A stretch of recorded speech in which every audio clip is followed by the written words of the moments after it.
Houthi mengultimatum staf Amerika Serikat, Inggris, dan koordinator kemanusiaan PBB untuk segera keluar dari Yaman.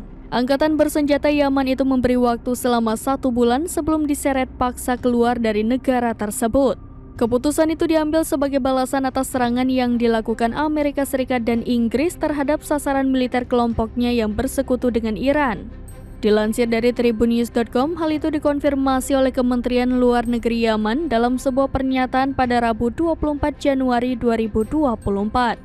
Kemenlu Yaman tersebut mengungkapkan kepada pejabat koordinator kemanusiaan PBB agar memperingatkan para staf Amerika Serikat dan Inggris yang bekerja di Yaman untuk segera angkat kaki. Pihaknya menyebut hanya akan memberikan waktu selama 30 hari sebelum para staf Amerika Serikat dan Inggris didepak secara paksa dari Yaman. Terkait hal ini, Kedutaan Besar Amerika Serikat dan Inggris pun memberikan responnya. Pejabat Kedubes Amerika Serikat mengaku pihaknya telah mengetahui laporan tersebut. Namun, Amerika Serikat tidak bisa berbicara atas nama PBB atau organisasi kemanusiaan di Yaman mengenai ancaman yang mereka terima dari pihak berwenang Houthi.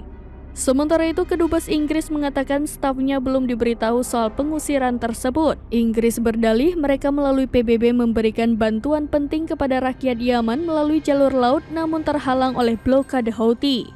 Pihak Inggris menegaskan tidak boleh ada tindakan yang menghalangi kemampuan mereka untuk melaksanakan kegiatan kemanusiaan tersebut.